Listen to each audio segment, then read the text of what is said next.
Olá! O Notícias da Câmara desta sexta-feira, dia 28 de fevereiro, começa falando sobre reajuste da passagem de ônibus. O valor anunciado pela Prefeitura aumenta de R$ 4,00 para R$ 4,25 na forma de pagamento em dinheiro. Para quem utiliza o cartão do Sistema de Mobilidade, o valor passa para R$ 4,15. O aumento passa a valer já a partir deste domingo, dia 1º de março. E o assunto foi tema de debates entre os vereadores na sessão ordinária. Aumento das tarifas de transportes públicos. Esse foi o assunto que prevaleceu nos pronunciamentos de vários parlamentares no pequeno expediente e durante grande parte da sessão ordinária desta quinta-feira. O vereador Felipe Alves iniciou a discussão, seguido por vários colegas. Fomos pegos de surpresa, de fato, com esse aumento da tarifa de ônibus de Natal, aprovado pelo Conselho de Transportes. É importante se diga que a Câmara ela não tem atribuição de apreciar questões de reajuste de tarifa, mas nós temos a missão de fiscalizar o Executivo. E eu vejo que nós temos sim de cobrar explicações do Executivo em relação a essa questão. O aumento foi terrível, 9%. Como é que um cidadão que teve 4,49 no seu salário mínimo vai poder pagar quase 20 dos dois aumentos? Faz 9 meses, esse mês faz 9 meses, fosse o menino ter nascido. 9 meses que eles deram outro aumento com 11%. Então você fecha 20%. Quem foi que teve 20% de aumento de salário? Ninguém. O pai de família vai estar o menino na escola, a mulher vai fazer a feira. Como? Com que dinheiro? Isso é um absurdo, isso é uma afronta ao cidadão natalense. A gente repudia essa falta de transparência, um assunto tão importante, tão relevante, que mexe tanto com a vida da população. A população hoje ser surpreendida, juntamente com alguns parlamentares, desse aumento descabido que o Conselho está sugerindo. Sou terminantemente contra, até porque nós não tivemos nenhuma qualidade, nenhuma contrapartida para a população. Então, a população ela não pode aceitar um aumento de transporte quando não se prevê nenhuma qualidade. O aumento foi divulgado após reunião do Conselho Municipal de Transportes, que aconteceu na manhã desta quinta-feira. De acordo com o vereador Preto Aquino, integrante do Conselho, não estava previsto na pauta nenhuma votação para aumento de tarifas. Essa reunião foi convocada com o propósito de debater alguns temas e, entre eles, apresentar a planilha sobre a possibilidade de um aumento de tarifa. E durante o transcorrer da reunião, foi levantado a ingrata notícia que seria também debatido sobre o aumento da tarifa de transporte público. Foi quando, nesse momento, alguns lá já se manifestaram, de antemão já manifestei, disse o meu posicionamento, que eu era contrário, até porque não estava previsto naquele momento tratar sobre o assunto, e junto com o Conselho Municipal dos Idosos, com o Conselho Municipal dos deficientes e a universidade, enfim, mais 4 pessoas, nós saímos, nós nos retiramos do plenário para que assim tentássemos, de uma forma inteligente, poder impedir a votação, porque não teria quórum suficiente se caso mais 3 membros tivessem feito a mesma forma que nós fizemos. Não foi possível, com um número suficiente, superior a 15 participantes ali na hora da votação, foi votado e foi aprovado sim, assim autorizando o aumento da tarifa de transporte público da nossa cidade. Durante a sessão foi divulgada uma nota de repúdio contra o aumento e um requerimento, convocando a secretária de Transportes para comparecer à próxima sessão ordinária do dia 4 de março e prestar esclarecimentos sobre o aumento das tarifas. Nós estamos pedindo a convocação da secretária Alexina para que ela venha aqui prestar esclarecimentos, dizer de que forma chegou a esse valor de R$ 4,35, porque nós sabemos que essas planilhas elas não são transparentes, né? Esta casa, a Câmara, precisa se manifestar, precisa repudiar. A população está indignada porque nós temos aí uma das tarifas mais caras do país, mais cara do Nordeste e a pior qualidade do transporte. O aumento tarifário, ele precisa primeiro, de acordo com a lei orgânica do município, no seu artigo 125, a lei orgânica diz que tem que ser publicitado as razões desse aumento tarifário. Houve aumento de custo de pneu, houve aumento de custo de óleo diesel, o que é que está acontecendo que levaria a esse aumento tarifário? Isso não foi cumprido. E foi feita uma reunião praticamente só com o governo. Porque foram 8 secretários do governo, mais o procurador do município.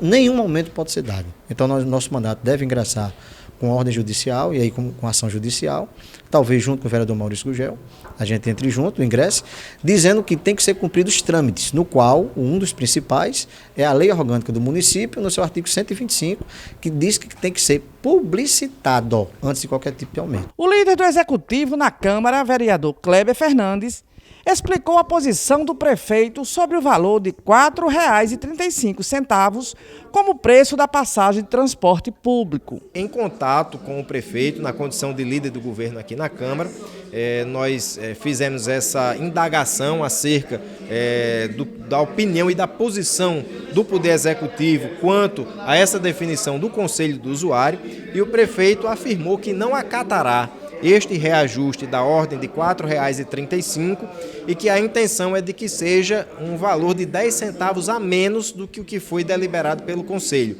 Ou seja, ao invés de R$ 4,35, que essa passagem caia para R$ 4,25. O presidente da Câmara Municipal de Natal, vereador Paulinho Freire, fez um balanço da sessão ordinária e falou da posição dos parlamentares sobre o aumento da tarifa de transportes públicos. Os vereadores foram pegos de surpresa com o aumento da passagem e convocaram a secretária por unanimidade para que ela venha dar as explicações.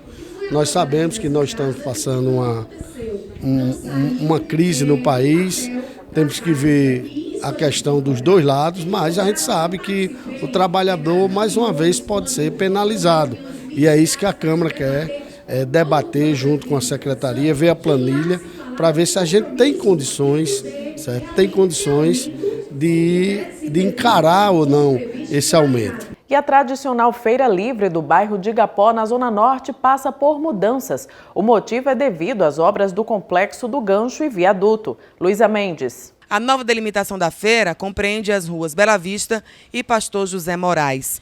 De acordo com a Censu, a Secretaria Municipal de Serviços Urbanos, a via onde antes funcionava a feira, a rua Nossa Senhora do Ó, agora será utilizada como desvio no trânsito durante as obras que estão acontecendo agora no Complexo do Gancho de Igapó e também do Viaduto.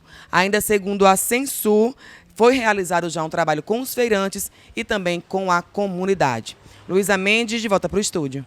E a Censur também delimitou a Feira Livre do bairro de Nossa Senhora da Apresentação, realizada toda quarta-feira na Rua dos Portugueses com o Junto Aliança. Agora os vendedores só podem ocupar as seguintes localidades: na Rua dos Portugueses, trecho entre a Avenida Boa Sorte e a Avenida Maranguape e a Travessa Heitor Lopes Cardoso, no trecho entre a Rua dos Portugueses e a Rua 24 de Agosto. E olha só, 2 casos considerados suspeitos de coronavírus aqui no Rio Grande do Norte foram descartados. Em contrapartida, outros 3 pacientes seguem sob suspeita no aguardo dos exames. Os dados foram anunciados pela CESAP, a Secretaria Estadual de Saúde Pública, na manhã de hoje. Ao todo, 5 casos foram confirmados como suspeitos de coronavírus aqui no estado. 1 em Parnamirim e 4 em Natal. As idades variam entre 19 a 49 anos. Destes casos, 2 foram descartados, já que os exames detectaram o influenza B, vírus da gripe. Os exames dos outros 3 casos suspeitos seguem para análise no Rio de Janeiro. O resultado deve sair em 7 dias. Os 3 casos que permanecem como casos suspeitos, assim como os outros 2 que foram descartados, têm vínculo com a Itália, com histórico de viagem recente nos últimos 14 dias. Agora são 16 países considerados como área de transmissão ativa para definição num caso suspeito. Há a chance de que a gente tenha o aumento, sim, dos números de notificação, até porque a gente sabe que o Rio Grande do Norte tem um fluxo de pessoas, um trânsito de pessoas mais intenso com os países da Europa em comparação anteriormente com a China. Então, há uma tendência, sim, de aumento dos números de casos suspeitos, mas a gente também precisa entender que esse período é onde se inicia a sazonalidade dos outros vírus respiratórios, principalmente a influenza, e os sinais e sintomas eles são parecidos e possa ser que em alguns casos eles sejam confundidos. Os 3 pacientes que aguardam o resultado do exame residem aqui em Natal e passam bem. Eles estão em casa, em isolamento domiciliar. Todos estão muito bem, sem nenhum critério de gravidade. Um já nem tem mais sintomas e os outros dois têm sintomas leves, gripais, como tosse seca e coriza, apenas isso. O isolamento domiciliar ele é o mais recomendado para as pessoas que não têm critério de gravidade para serem internados. Porque em hospitais elas acabam entrando em contato, mesmo que indiretamente, com pessoas debilitadas. Portanto, só os casos graves devem ser internados. Seguindo as recomendações de usar a máscara, higienizar as mãos, desinfectar os objetos que entram em contato, ela não vai transmitir em casa. E como a gente está monitorando, elas estão seguindo rigorosamente, não estão saindo de casa. O município de Natal capacitou mais de 500 profissionais de saúde para atender possíveis casos da doença. O município de Natal está muito sensível, capacitando toda a rede, né, de assistência, tanto unidades básicas como as UPAs, maternidades, hospitais, um fluxo, um protocolo estabelecido pela Organização Mundial de Saúde, Ministério da Saúde, Secretaria Estadual de Saúde, para frente a um caso suspeito, como é que a rede deve proceder, como manejar esse paciente adequadamente, principalmente porque o que mais importa para evitar a gravidade é o manejo adequado do paciente, não esquecendo todos os vírus respiratórios que já circulam no município de Natal. Então a gente tem um protocolo, a Prefeitura do Natal está disponibilizando esse fluxo no seu site para publicizar para os profissionais de saúde, um fluxograma prático que recebeu o paciente, como é que vai proceder, se é quadro leve, fazer a coleta imediatamente, colocar para domiciliar, se é caso grave, fazer a coleta e referenciar para os hospitais de referência para casos graves. O coronavírus tem maior dificuldade de se proliferar em ambientes quentes. Mesmo assim, é preciso identificar os sintomas e tomar alguns cuidados para evitar a contaminação. A principal maneira é higienização das mãos, ou com álcool gel ou água e sabão, evitar de levar as mãos, ter contato com boca, nariz e olhos, evitar as aglomerações e principalmente não viajar para locais onde esteja ocorrendo transmissão. E agora vamos falar sobre futebol. Veja quais times potiguares entram em campo neste final de semana. Hugo Fernandes. No domingo, em jogo atrasado da segunda rodada, o América encara na Arena das Dunas, 3 horas da tarde, o Santa Cruz de Natal. Abrindo os jogos da terceira rodada do segundo turno do Campeonato Potiguar, às 4 horas da tarde, o Globo recebe no estádio Barretão o vice-líder Potiguar de Mossoró. E às 6 horas da noite, o campeão do primeiro turno, ABC, recebe o Palmeiras de Goianinha no estádio Frasqueirão. Os jogos da terceira rodada do Campeonato Potiguar se encerram apenas na quarta-feira, com 2 jogos. O Santa Cruz de Natal encara o Fosse e Luz e o América viaja até Açu para encarar o Açu no estádio Edgazão. Hugo Fernandes, de volta para o estúdio. Vamos agora ao nosso giro de notícias. G1RN. Operação da PM contra tráfico de drogas prende 2 suspeitos na Zona Leste de Natal. No Minuto, prazo para entrega da declaração de 2020 começa a segunda. Tribuna do Norte. Quadrilha explode banco, atira contra policiais e foge no RN. Agora RN, governo prorroga prazo para órgãos adotarem novo modelo da carteira de identidade. Grande ponto, sob ameaça de greve, governo do RN garante reajuste de 12,84% a professores. Bom, e eu me despeço por aqui, até a próxima edição.